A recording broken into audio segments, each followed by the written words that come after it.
وقت تو ہوتا ہی گزرنے کے لیے ہے، کب اپنے پنکھ لگا کر ہوا کے گھوڑے پر سوار ہو جاتا ہے پتہ ہی نہیں چلتا۔ 2 ہفتے تو یوں گزرے کہ جیسے بس آنکھ جھپک لی ہو۔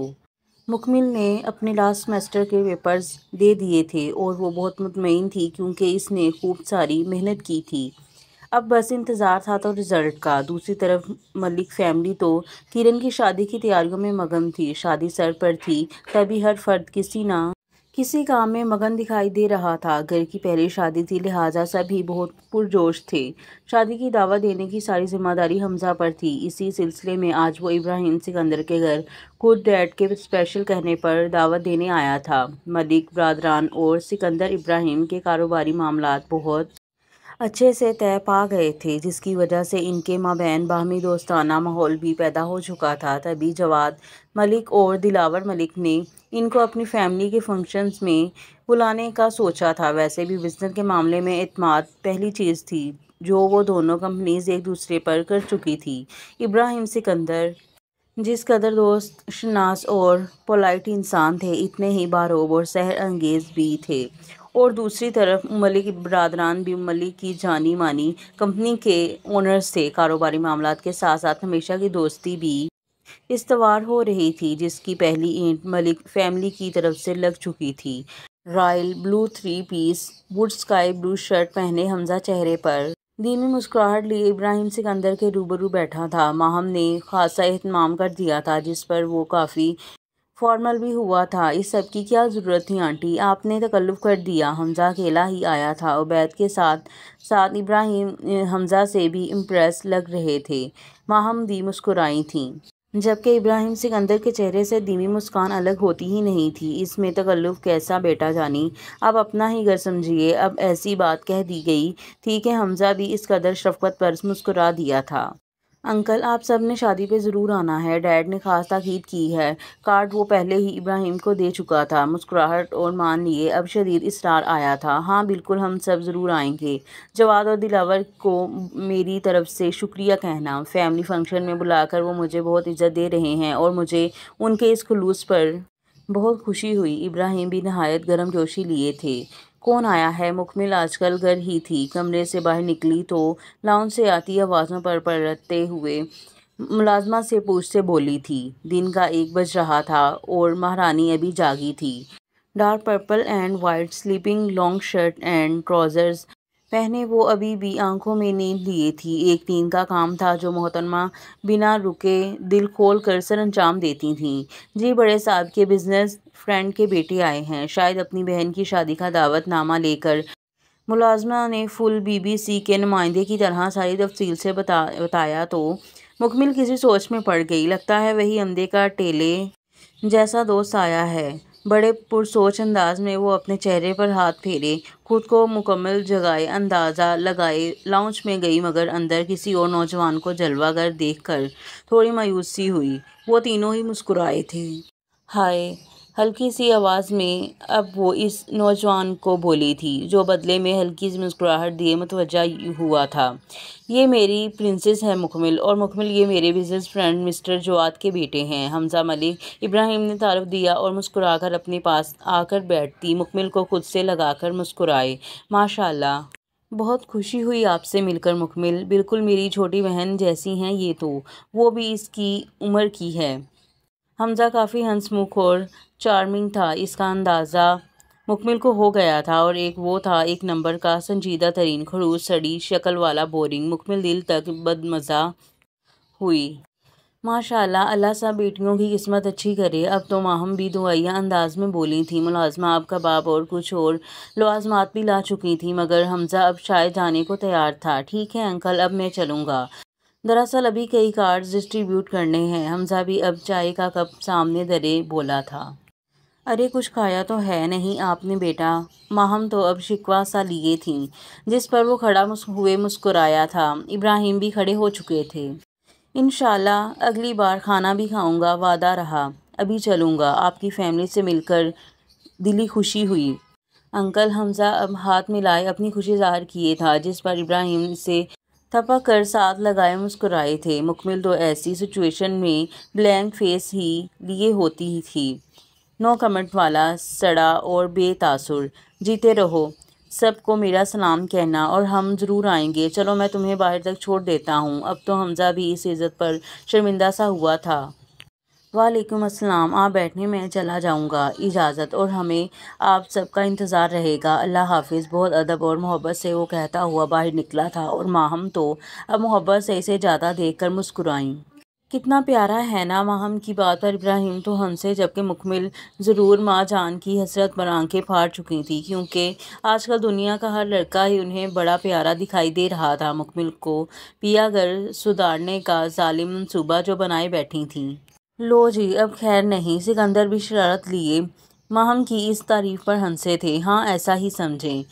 ویسے کون ہے یہ؟ لگتی تو اچھی فیملی ہے، یہ شادی شدہ ہے یا کنوارا؟ ماہم بڑے تجسس سے بیٹھے رخ سکندر کی جانب کیے بولی تھیں، جبکہ مکمل کے دماغ کی گھنٹی ضرور بج بج کر گرنے والی تھی۔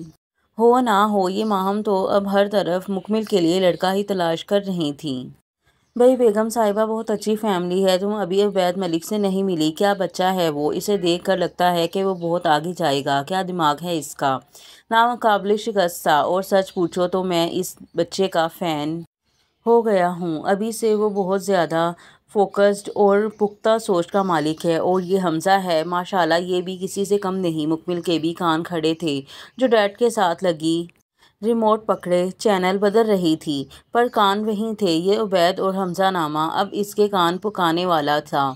تبھی محترمہ منہ پر جلی سی افسردگی لا چکی تھیں، جبکہ ماہم ضرور عبید کو ملنے اور دیکھنے کی خواہش مند دکھائی دی تھیں، یعنی ملنا ہی پڑے گا عبید سے بھی۔ ماہم کے ارادے تو اب دونوں باپ بیٹی کو مشکوک لگے تھے، مل کر ٹھنڈ ہی پڑ جائے گی آپ کو بھی، اتنا ٹھنڈا ہے وہ۔ مکمل منہ بسوڑے جلی بنی سی سوچ رہی تھی۔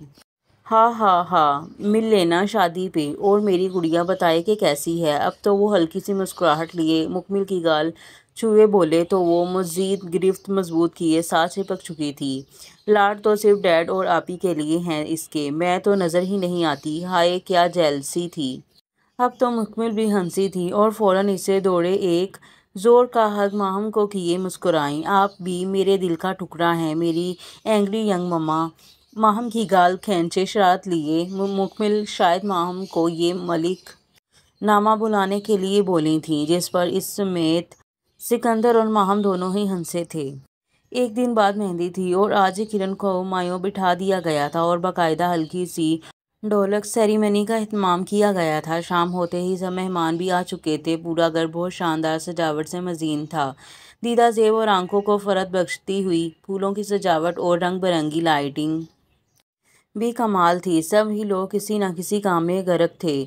ارسل بھی پہنچ چکا تھا۔ کچھ دیر سب کے ساتھ انجوائے کرنے کے بعد وہ عبید کو ڈھونڈتا اس کے کمرے کی طرف آیا، مگر دھیان فون پر ہونے کے باعث ایک زبردست ٹکر سے بوکھلا ہی گیا، اور پھر ہر منظر ہر نظارہ تھم سا گیا تھا۔ سفید سوٹ کے اوپر گرین واسکٹ پہنے وہ تو آج غضب لگ ہی رہا تھا، مگر وہ تیکھی مگر آج انتہائی میٹھی دکھائی دیتی حسینہ تو اس کے ہوش ہی اڑا لے گئی تھی۔ پنک نہایت خوبصورت گاؤن ڈریس میں ملبوس، اب وہ خطرناک غصہ ناک پر لائے اپنا ماتھا مسلتے ہوئے برسنے والی تھی، مگر وہ تو اسے دیکھنے کے بعد کہیں کا نہیں رہتا تھا۔ یہ بندہ واقعی اندھا ہی تھا، پر اب کی بار اپنے محبوب سے ہی جا ٹکرایا تھا، جسے دیکھنا بھی حسین تھا، جس کا یوں روبرو آنا تو دلکش ترین تھا۔ آئی ایم سوری حیا، آر یو اوکے؟ ہوش میں واپس لوٹتے ہی وہ اس کی طرف بڑے فکر لیے تھا، مگر وہ تو یوں گور رہی تھی جیسے ابھی اس کا سر توڑ دے۔ دل تو چاہ رہا ہے سر توڑ دوں تمہارا، دیکھ کر چلنا تو تمہیں آتا نہیں، ہٹو پیچھے۔ ہائے یہ محبوب اتنے ظالم کیوں ہوتے ہیں؟ بڑے غرور سے وہ اس پر چلاتے ہوئے باقاعدہ کندھے سے ٹکرائی گئی تھی، اور وہ تو چہرے پر انتہا کی دیوانگی لیے محبوب کی صدا پر بھی مٹ مٹا تھا۔ اف، کیوں ہے وہ اتنی ظالم، اور کیوں ہے ارسل تو اتنا سخی؟ دل پر دیوانے کی مانند ہاتھ رکھے ایک سرد آہ بھرے وہ دل والا دل جلے انداز میں مسکرایا، اور پھر سر جھٹکتا عبید کے کمرے میں گھسا۔ گھر میں اتنی رونق تھی اور یہ مصروف کمرے میں تھے ارسل کے ہوتے، ایسا ممکن ہی کب تھا؟ تو یہاں ہے سڑیل، اور میں تجھے سارے گھر میں تلاشتا پھر رہا ہوں۔ عبید کافی کا مگ تھامے ٹیرس سے لگا کھڑا تھا، جب ارسل اپنے چہکتے انداز میں اس کی جانب گیا کیوں مجھ پر حکومت نے انعام رکھ دیا کیا؟ عبید کا سڑا جوک اسے پھر بھی ہنسا چکا تھا۔ اب یار نے ایسی سوئی جگت مار ہی دی تھی تو اس کا حق تھا کہ ارسل کی پھیکی ہنسی اسے نوازی جاتی۔ مت پی کافی، آگے کم چلا ہوا ہے تو، چل نہ نیچے۔ سب کتنا مزہ کر رہے ہیں۔ ارسل تو اب اسے باقاعدہ گھسیٹے بولا تھا مگر عبید تو ہلا تک نہ تھا۔ بڑے ہی تحمل سے مگ ٹیرس پر رکھے وہ سانس خارج کیے پلٹا۔ نظریں خالی ہونا شروع تھیں۔ محبت نامنی بلا سر پر چڑھ کرنا چنے کی تیاری میں مگن تھی۔ تو انجوائے کر جا کر، میرا موڈ نہیں، سر میں درد ہے۔ اس شور شرابے سے عبید آج کچھ زیادہ ہی سنجیدہ تھا اور ارسل یہ بام چکا تھا۔ پچھلے 2 ہفتے بھی عبید اسی لاحاصل الجھن کا شکار رہا تھا۔ تیرے بغیر تیرا یہ یار انجوائے کر ہی نہ لے۔ چل پھوٹ، اب کیا ہوا ہے؟ کیوں یہ رخصتی کی دلہن جیسا منہ بنا رکھا ہے تو نے؟ ارسل گہری جانچتی نظریں عبید پر فوکس کیے ٹیرس پر بیٹھے مڑا تھا۔ عبید بھی ہلکی سی خفگی سی یکدم سنجیدہ ہوا۔ ہونا کیا ہے؟ بس عجیب سی بیزاری ہو رہی ہے، ہر شے سے دماغ منتشر ہے، کچھ دن سے کچھ کرنے کو دل بھی نہیں چاہتا۔ اب تو ارسل تھا اور اس کی ساری باہر نکلی آنکھیں فوراً اسے ٹیرس کی ریلنگ سے اچھلتا ہوا وہ عبید کو زبردست ہگ کیے چمٹ چکا تھا اور پھر چہرے پر شریر چمک لیے الگ ہوا۔ عبید تو حیرت سے ارسل کے یہ ڈرامے دیکھ کر ہنس دیا۔ تیرے جیسا بے فیض دوست بھی نہ ہو، میں اپنی الجھن بتا رہا ہوں اور تو کمینہ خوش ہو رہا ہے۔ نہیں نہیں ناچ، بلکہ نیچے سے ڈول بھی لے آ۔ عبید کو اب سچی والا دکھی اور غضبناک دیکھ کر ارسل کا قہقہ پھوٹا اور اس پر عبید واقعی اس کا منہ توڑ دینے کو آگے بڑھا مگر ارسل کی بتی سی دیکھے رکا۔ بچو، ہا ہا، بات ہی خوشی کی ہے، لگتا ہے میرے جگری یار کو محبت سی ہو گئی ہے۔ یہ بے آرامی، یہ ہڈ حرامی اور یہ بیزاری تو اس ظالم شے کی نشانی ہے میری جان۔ بتا دے اب کون ہے وہ؟ ڈونٹ ٹیل می، کہیں وہی خڑوس لڑکی تو نہیں؟ ارسل کی بھیجا شوخی پر عبید تھٹکا۔ ارسل کی بات پر ورتا حیرت کے گہرے سمندر میں ڈوبے ہونک زدہ ہوا مگر اگلے ہی لمحے ارسل صاحب کے منہ پر ساتھ ہی پڑے صوفے کا کشن پورے زور سے پڑا تھا۔ تو میرے ہاتھوں مر نہ جانا، بک بک کروا لو بس، رشتے کروانے والی مائی ہی ہونا چاہیے تھا تجھے۔ عبید کی چور نظروں پر تو ارسل پیٹ پر ہاتھ دھرے قہقہ لگائے پاگل ہوا تھا۔ ہلکی سی ہنسی مقابل بھی دکھائی دی تھی مگر بہت قلیل۔ چل چل نہ مان یار، سڑی شکل نہ بنایا کر، چل کہیں باہر چلتے ہیں تیری بوریت دور کرنے کے لیے۔ آج تجھے سمندر کنارے فش کھلاتا ہوں، چل۔ ارسل صاحب ہوا کے گھوڑے پر سوار ہوئے بولے تھے اور مقابل صاف نہ تھی۔ نہیں، اس سڑی بد تہذیبی پر ارسل بھی منہ پر مصنوعی غصہ لائے گور رہا تھا۔ چل نہ یار، مانتا ہوں تو سڑا ہوا ہے، مجھے تو مت جلا، چل موڈ فریش کروں تیرا۔ مجھے یہ اپنی رونی شکل دکھا کے بور مت کر، چل چل لیٹس گو۔ اور ارسل کی بات کے آگے عبید کی کم ہی چلتی تھی۔ بھلے منہ ٹیڑھا کیے ہی کی مگر وہ ہاں کر چکا تھا۔ وہ دونوں ہی آؤٹنگ کے لیے نکل آئے تھے۔ دن تو خیر کسی طرح کٹ گیا تھا مگر رات کو وہ اپنی بوریت دور کرنے ساحل سمندر پر آئی تھی۔ اسٹڈی ختم ہونا ایک طرح اسے بجھا سا گیا تھا۔ گھر میں بھی وہ بور ہوتی رہی تھی اور اب یہاں آ کر اسے کافی اچھا اور فریش فیل ہو رہا تھا۔ روحی کی دوری اب اسے پہلے سے زیادہ محسوس ہو رہی تھی۔ پوری دنیا میں مکمل کے لیے روحی کا متبادل کوئی نہ تھا۔ گاڑی سے ٹیک ہٹائے اب وہ اپنے گلے میں اسکارف دوبارہ رول کرتی کچھ آگے بڑھ گئی تھی۔ لہریں اس کے پاؤں سے ٹکرا کر شفاف سا ٹکراؤ کرتی ہوئی مچل رہی تھی۔ اس کے کھلے بال اور شارٹ میرون فراق کے کنارے سمندر کی اس ہواؤں سے پھڑ پھڑا رہے تھے۔ کتنا سکون تھا رات کے اس پل یہاں۔ ڈرائیور گاڑی میں ہی ٹیک لگائے تھا۔ میرا بالکل موڈ نہیں تھا یہاں آنے کا ارسل۔ کیا یار؟ اپنے عقب سے کچھ فاصلے پر اس کی کانوں سے آواز ٹکرائی تھی۔ ارسل اور عبید بھی کچھ فاصلے پر سمندر کی لہروں میں ڈوبے دکھائی دیے۔ ارسل تو باقاعدہ اپنی جینز کے پانچے موڑے پانی میں ٹانگیں مار رہا تھا مگر اگلے ہی لمحے عبید کو ساتھ دیکھ کر وہ بھی اسی سمت متوجہ ہوا جہاں مکمل کھڑی تھی۔ ارسل کے منہ پر ازلی شرارت آ چکی تھی جبکہ عبید تو پتھر بنا ہوا تھا۔ ارے کیا حسن اتفاق ہے! آج تیسری بار ہم یوں مل رہے ہیں، اسے قربت کا اشارہ سمجھیں کیا؟ مکمل پہلے ہی دونوں کو دیکھ چکی تھی، تبھی ارسل کے اس قدر بے تکلف انداز میں وہ مڑ کر دونوں کے سامنے آئی۔ مکمل جو یہاں تنہائی کو دلکش بنانے آئی تھی، اب دونوں کو دیکھ کر خاصی بدمزہ سی مسکان سجائے ان دونوں کو دیکھ رہی تھی، ایک شرارت، ایک گولا اور دوسرا سنجیدگی کا مرکب۔ اف، پتہ نہیں ہر بار انہی اندھوں سے کیوں سامنا ہوتا ہے میرا۔ اسے تو دیکھو، اپنے ایسے سنجیدہ ہے جیسے مکمل نہیں کوئی بچھڑی محبوبہ دیکھ لی ہو، وہ بھی بدروح، اور یہ چھچھورا کہیں کا، منہ سے ہی شرارت کا ایٹم بم لگتا ہے۔ بڑی پراسرار خاموشی سے وہ دونوں کا چہرہ دیکھے دونوں کا ہی مشاہدہ کیے سوچ رہی تھی۔ جی شاید اسے قسمت کی خرابی کہہ لیں آپ۔ کمال کی ادا اور بے مروتی لیے مکمل مخاطب ارسل سے تھی، مگر اس الجھے سے عبید ملک کو ہی تھی جو وقفے وقفے سے کبھی ان دونوں کو اور کبھی لہروں کو دیکھ رہا تھا۔ آہاں، ویسے آپ سے ایسی اچانک ملاقات نہیں سوچی تھی میں نے، اس سے پہلے کہ اس کے منہ سے بابی سلپ ہوتا۔ زوردار ٹانگ اسے پیچھے سے پڑ کر اسے اچھا خاصا چپ کروا چکی تھی۔ یہ تو اچھا ہوا مکمل بھی دوسری طرف دیکھ رہی تھی۔ بڑے مزے سے کھائی ٹانگ ضبط کیے وہ بات جاری کرنے کو بولا، میرا مطلب ہے میں تو ایک نئے حادثے میں اسی تیسری ملاقات کی امید کر رہا تھا۔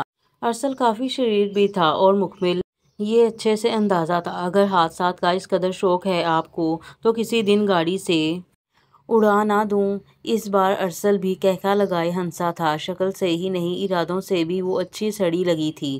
ہاں ہاں، ویسے آپ جب بھی ملی ہیں مرنے اور مارنے کی باتیں ہی کرتی ہیں، چلیں آج تعارف ہو جائے۔ ماہ بدولت کو ارسل منصور کہتے ہیں، اور یہ جو اکڑ کر کھڑے محترم ہیں ان کو۔ اس سے پہلے کہ ارسل اپنی بات جاری رکھتا وہ مسکرائی تھی، ہاں بالکل سچی والا عبید ملک، آئی نو ہم۔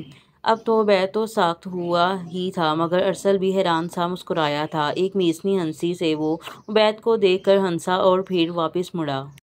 آہاں، بہت خوب۔ ارسل تو خاصا امپریس تھا۔ عبید کی الجھن یہ لڑکی مزید بڑھائے جا رہی تھی، اس کے چہرے پر تنی سنجیدگی ہٹ چکی تھی۔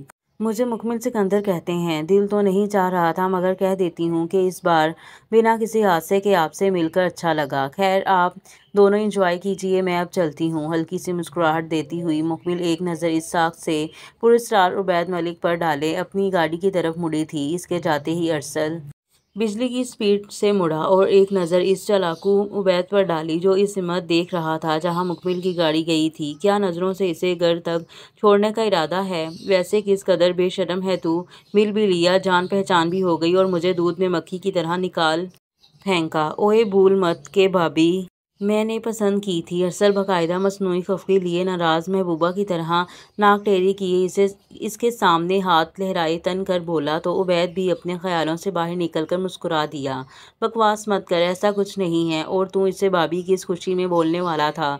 میرا جوتا کدھر ہے؟ عبید اسے خونخوار نظروں سے دبوچنے بڑھا، مگر ارسل قہقہ لگائے مزید گہری لہروں کی سمت بھاگا تھا۔ عبید وہیں رک چکا تھا۔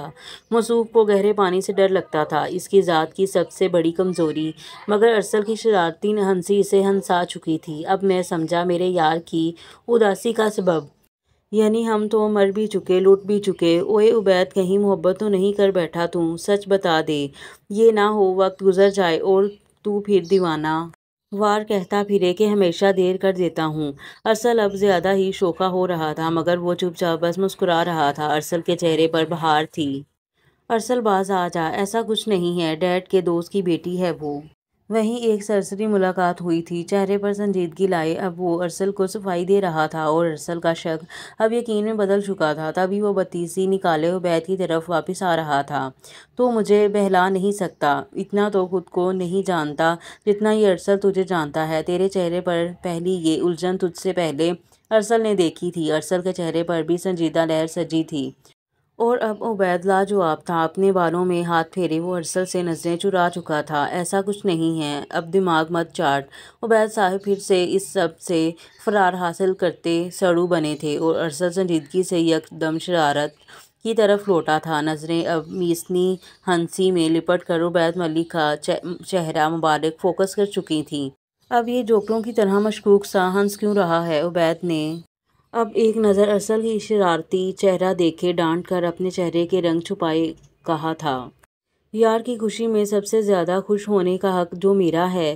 جس دن تجھے لگا کہ تیرا کام ہو گیا ہے، اس دن یہ بندہ ناچیز چینخ چینخ کر اس دنیا کو بتائے گا کہ ارسل آج سارا جی گیا۔ محبت نہ سہی، کچھ اور ہی سہی، پر کچھ تو ہے۔ ارسل خود اہل دل والوں کے مسلک سے ہے میری جان، اس کی آنکھیں دھوکہ نہیں کھاتیں۔ ارسل کے اس سرعام اعلان پر عبید حیران ہوا تھا، سہم گیا تھا، خوف میں بہت گہرا مبتلا ہوا تھا۔ نفی میں سر ہلائے وہ لاپرواہ سا ایکسپریشن دیے گاڑی میں بیٹھ چکا تھا۔ یہ الجھن محبت نہیں ہو سکتی، عبید نے خود کو یہ کہہ کر نارمل کیا تھا، بلکہ تسلی دے ڈالی تھی۔ ارسل بھی ایک پراسرار سی ہنسی دباتا بڑی خوشی سے گاڑی کی سمت بڑھ گیا۔ ایک آخری کام رہ گیا ہے۔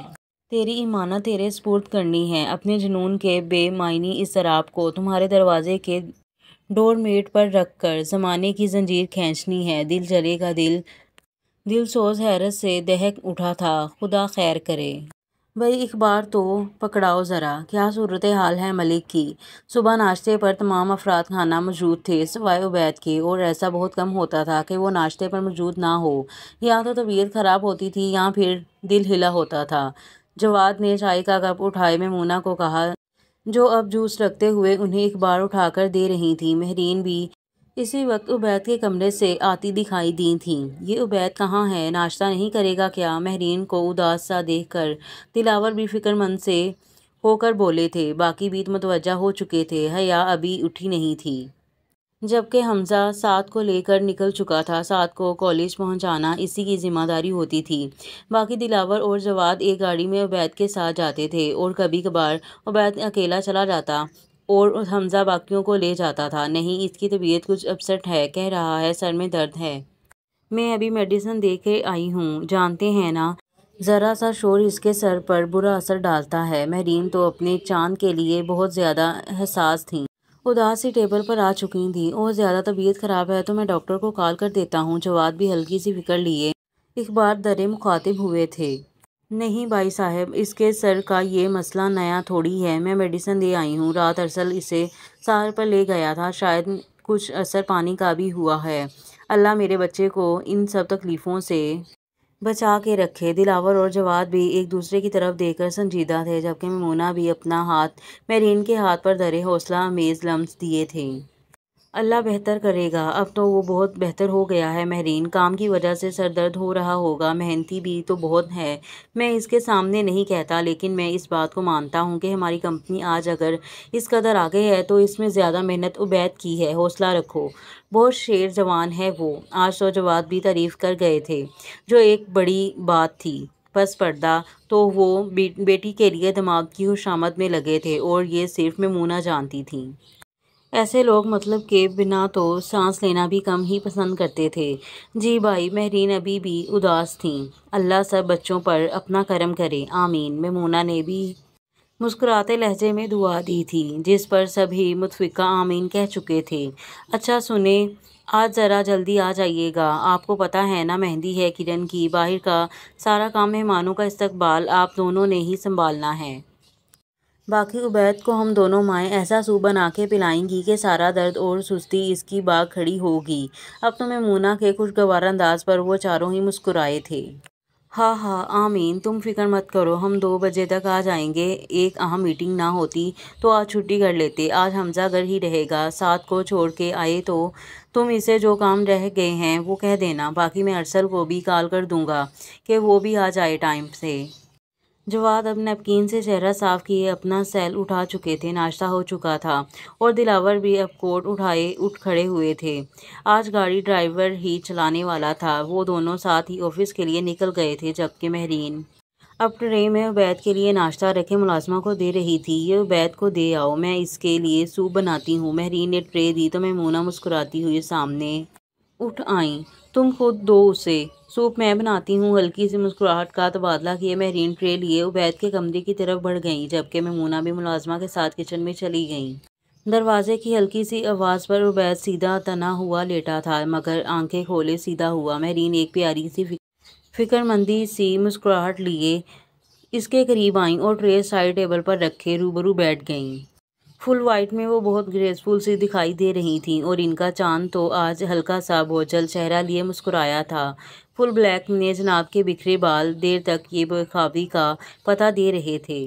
مہرین اپنا ہاتھ اس کے چہرے پر دھرے اب اس کا ماتھا چوم رہی تھیں۔ ہلکی سی تپش اس کی پیشانی پر بھی تھی۔ ماں کا وہی ہاتھ تھامے وہ سرسری سی مسکراہٹ لیے سیدھا ہو کر بیٹھا تھا، جیسے ان کو مطمئن کرنا چاہتا تھا کہ وہ بالکل ٹھیک ہے، مت پریشان ہو، میں ٹھیک ہوں۔ وہ سحر انگیز سی لطیف سنجیدگی لیے مہرین کو مطمئن کرنے کی کوشش میں تھا۔ نہیں ہو ٹھیک، میرے شہزادے کا چہرہ مجھے بتا دیتا ہے سب۔ مت تھکایا کرو خود کو۔ ارسل کو منع کیوں نہیں کیا تم نے؟ آج کے بعد تم پانی کے قریب نہیں جاؤ گے اور اپنے سر کو کسی وقت چھٹی بھی دے دیا کرو۔ ہر وقت کام کام۔ اتنی پیاری سی ماں پر اسے بے حد پیار آیا تھا۔ کیوں نہ آتا؟ ایک یہی تو تھی جو اسے ارسل کے بعد ہنسانے کی طاقت رکھتی تھی۔ فوراً سے انہیں اپنی بازو میں قید کیے وہ آنکھیں بند کر گیا تھا، جیسے اس سکون کی شدت سے طلب تھی۔ وہ ابھی دلکش سا مسکرا دی تھی۔ I need this for recovery مما۔ مختصر بولتا تھا مگر ایک دلکشی اور جادو پھیلا دیتا تھا۔ مہرین تو قربان ہو گئی تھیں۔ مما تمہارے لیے بہت فکر مند ہیں میرے شہزادے، اب ٹھیک ہونا میرا بچہ۔ خود سے اسے الگ کیے اب وہ اس کا محبت سے چہرہ تھامے تھیں اور وہ بس محبت سے انہیں دیکھ رہا تھا۔ جی ٹھیک ہوں، آپ اب اسمائل کریں، نہیں تو ڈیڈ کہیں گے عبید تم نے میری بیوٹیفل سی وائف کا چہرہ اداس کر دیا ہے۔ ہلکی سی موہم شرارت سے وہ مسکرایا۔ وہ بھی ہنس نہیں، یوں ہی نہیں تھا وہ ان کو اس قدر پیارا، وہ تھا ہی سب سے الگ۔ انہیں پتہ ہے ان کی وائف اس شہزادے کی ماں بھی ہے۔ چلو ناشتہ کرو اور مجھے اب بستر پر دکھائی مت دینا۔ مہرین بھی ٹرے سامنے رکھے اسے باقاعدہ مصنوعی سا ڈانٹ کر بولی تھیں، جو مسکان دبائے اب آلتی پالتی مارے بیٹھ چکا تھا۔ وہ بھی مسکرائی تھیں۔ جو حکم اس بیوٹیفل لیڈی کا اتنا پیارا ہی تھا، وہ اپنے ہر انداز سے بہت حسین اور ٹھہرے پانی جیسا۔ تم جانتے ہو میری زندگی کا سب سے بڑا حسن تم ہو عبید، میری زندگی کا اجالا۔ جب تمہیں ذرا سی بھی تکلیف ہوتی ہے تو میرا دل دہل جاتا ہے۔ میرے بس میں ہو تو میں تمہاری زندگی سے یہ فضول سے خوف نکال باہر پھینکوں۔ میں عبید ملک کو ناقابل شکست دیکھنا چاہتی ہوں۔ میں اپنے شہزادے کو ہنستا دیکھنا چاہتی ہوں۔ تم جب ہنستے ہو تو یہ ماں اتنا سارا خوش ہوتی ہے، جانتے ہو نا ہنسی تمہارے لیے کتنی ضروری ہے۔ تبھی تو کہتی ہوں گھر بسا لو تاکہ کوئی ایسی ہو جو تمہاری ہنسی مدھم نہ ہونے دے، جو تمہارے اس خوف سمیت تمہیں خود میں سمٹ لے۔ کب تک اپنی ماں کو نامکمل ہنسی دیتے رہو گے؟ تم جینے کے لیے ہو میری جان، کھل کر جیو۔ یکدم ہی مہرین کے چہرے پر افسردگی پھیلی اور اس افسردگی نے مقابل سنجیدگی پھیلائی تھی۔ یہ سر کا درد بچپن سے اس کے ساتھ تھا اور یہ گہرے پانی کا خوف بھی وہ بچپن سے سہتا آ رہا تھا۔ ہر طرح سے مضبوط اور نڈر عبید ملک چند کمزوریاں بھی رکھتا تھا۔ عبید سنجیدگی سے ہی ہاتھ روک چکا تھا۔ ایک نظر مہرین کی جانب دیکھا، کتنی اداس سی تھی وہ بھی ہو چکا تھا۔ مما اپنے خوف اور اپنی کمزوریاں ہمیں خود ہی ڈانپتی اور چھپانی پڑتی ہیں، اس کے لیے مجھے کسی دوسرے کوئی مدد درکار نہیں۔ ہاں آپ کا ساتھ مجھے ہمت دیتا ہے۔ میں اپنے خوف کو اب تو بہت پیچھے چھوڑ چکا ہوں۔ آپ میرے لیے اتنی اداس مت ہوں۔ باقی رہا شادی کا معاملہ تو وہ میں آپ کے لیے کر لوں گا، کچھ وقت دے دیں۔ مہرین تو اس سب میں سے شادی والی بات پر ساخت اور بے یقینی ہوئے ہنسی تھیں۔ ایک بار پھر وہ اس کا چہرہ تھامے محبت سے اس کی سمت دیکھ رہی تھیں، جو ابھی بھی چپ تھا۔ اس بار کسی اور الجھن نے اس کے سر پر حملہ کیا تھا، کسی بے رحم جذبے نے اس نڈال کیے دل پر دستک دی تھی۔ کیا بتاتا کہ وہ ہارنے کے مرحلے میں داخل ہوا ہے؟ مہرین تو مطمئن ہوئے ایک بار پھر اسے ناشتہ کرنے کا کہہ کر باہر نکل گئی تھی اور وہ ایک سرد آب بھرے پانی کا گلاس اٹھا کر پیے ٹرے سائڈ پر کیے اٹھ کھڑا ہوا تھا۔ خود ساختہ سا ہاتھ سر پر گیا، ہلکا سا درد ابھی بھی موجود تھا۔ سر درد کم تو نہیں، البتہ بڑھنے ضرور والا ہے۔ یہ محبت مجھ کمزور پر نہیں اتر سکتی، ارسل کی باتیں میں نہیں مان سکتا، مجھے یہ محبت نہیں کرنی۔ ہاں وہ چہرہ بس ایک چہرہ ہے عبید ملک، وہ اس سے زیادہ کچھ نہیں ہے۔ وہ ایک عام لڑکی ہے، تمہیں ایسے کسی سفر پر نہیں نکلنا۔ تم سن رہے ہو؟ یہ محبت تم نہیں کر سکتے، تم دکھ نہیں سہ سکتے، تم بہت حساس اور نازک ہو اور محبت حساس لوگوں کو صرف ہلاک کرتی ہے۔ صرف ہلاک، نہ جانے وہ اتنا ہارٹ لیس کیوں تھا، کیوں ڈرتا تھا وہ محبت سے نہیں، شاید محبت کے یک طرفہ عذاب سے، مگر اب تو یہ ظالم شے اس کے دل پر اپنے پورے پنجے گاڑ چکی تھی۔ آئینے کے سامنے ایک سنجیدہ نظر خود پہ سختی سے ڈالے، وہ واش روم کا دروازہ کھولے اندر بڑھ گیا۔ اور یہاں پر ایپیسوڈ کا اختتام ہوتا ہے، اور ملتے ہیں اگلے ایپیسوڈ میں۔ چینل کو لائک کر دیں، سبسکرائب کر دیں، بیل آئیکن کو کلک کر دیں، اور تب تک کے لیے دیں اجازت۔ اللہ حافظ۔